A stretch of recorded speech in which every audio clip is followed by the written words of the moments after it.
We train hundreds of bank staff in the microfinance delivery systems and our programs. We emphasize that delivery at right time is a very essential factor for micro borrowers. Therefore, a well-designed system should be in place before delivery of credit. For example, now we are going to this time to grant 20,000 small cultivation loan under this coming Maha season, the main rain season in the northern province only.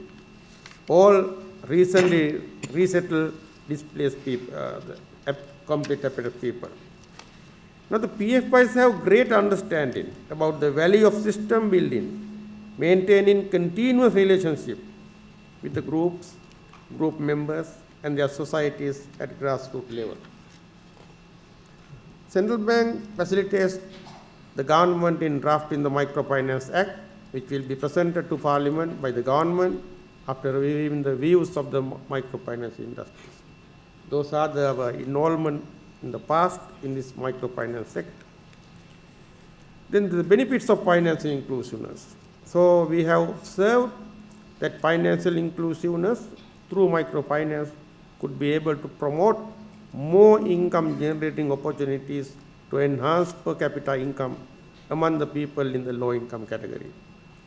It would promote regional growth and reduce regional disparities, and provincial contribution to the GDP could also be increased. Currently, the entire nation is preparing a great leap forward in terms of growth. We need to double the per capita income from $2,000 to $4,000 by 2016. Yeah, okay. We have to maintain 8% annual growth rate in the medium term while maintaining inflation around 5 to 6%. We want to increase the provincial contribution to the GDP up to 60%. Therefore, we need to achieve 100% financial inclusiveness, particularly in the lagging regions, to achieve the targets. These are somewhat challenging but achievable targets. The financial sector is ready to support to achieve this challenging task, to double the per capita income while maintaining 8% growth rate in the medium term. Other sectors of the economy will no doubt be ready for the challenge. Then why not microfinance sector? That is also a part of the financial sector.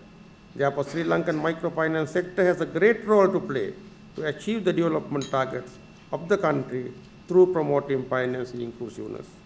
Sri Lanka has many favorable socio-economic factors to achieve the growth as expected.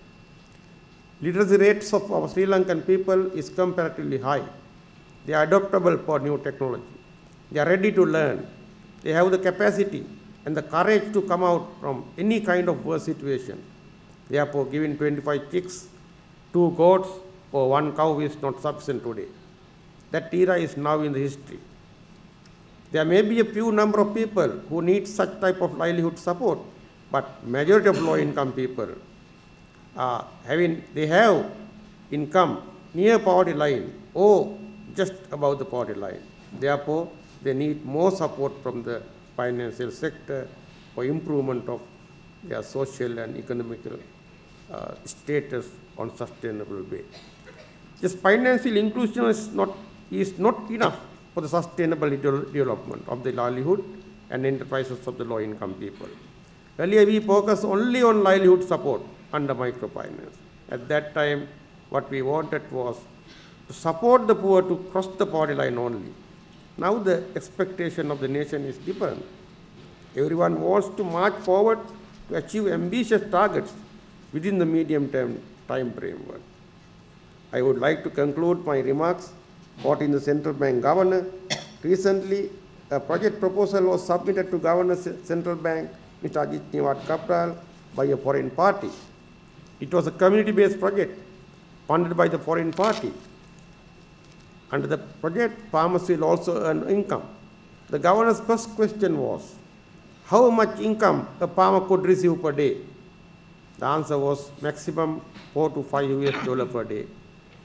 Governor told them, if the farmer's income would not enhance adequately, we need not implement such a project, because we need not to maintain poverty forever.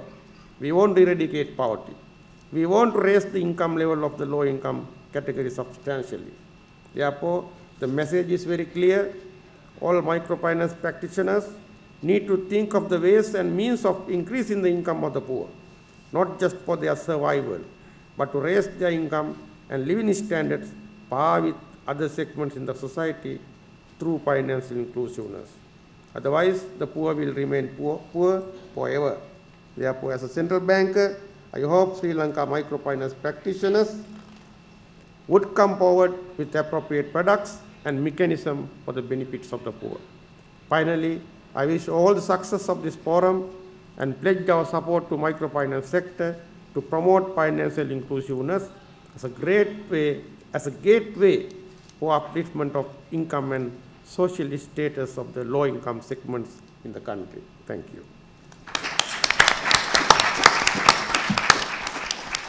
Thank you, Karu. So you can see there's been a lot of learning here, and the central bank has been very receptive to microfinance, and I think it's actually had a real hands-on experience in terms of getting involved. Now, just to turn the floor over to questions for a bit, I think there are some microphones around somewhere.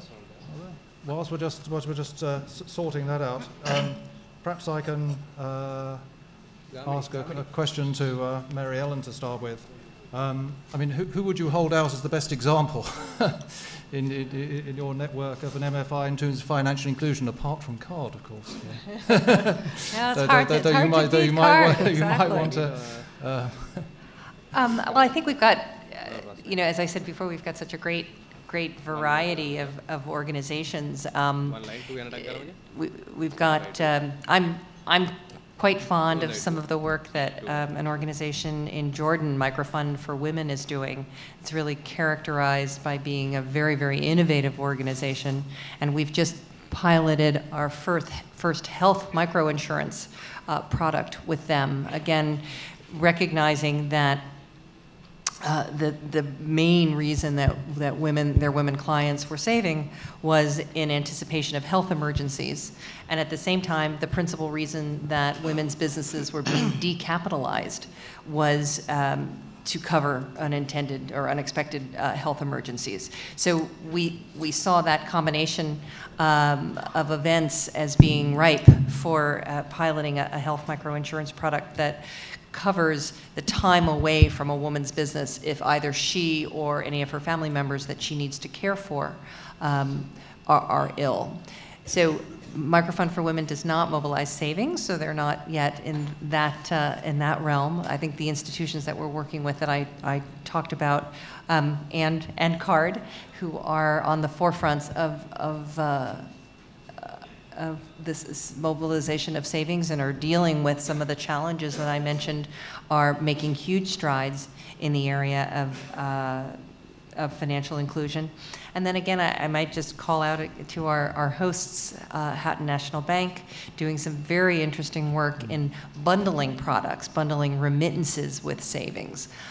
We think that there's a lot of opportunity there to bundle products, to bundle insurance with savings. So even in countries where the regulatory authorities may not be allowing microfinance institutions to mobilize savings, they could be issuing savings insurance policies that have a savings component to them. We're seeing that just the very start of that in some MFIs that we're talking to in India, for example. So I think we've got lots of great examples in the WWB network. Okay, thank you very much. Well, I do have some questions that came out of the network meetings earlier on, but I think I'd first like to just see what questions there are from the floor. Okay, my name is Mohsin. I am from the Pakistan Microfinance Network. And I am slightly confused. I just want to be much more clearer on financial inclusion, because even in my own organization there is debate that if we are talking about financial inclusion, should we go broader than microfinance or not?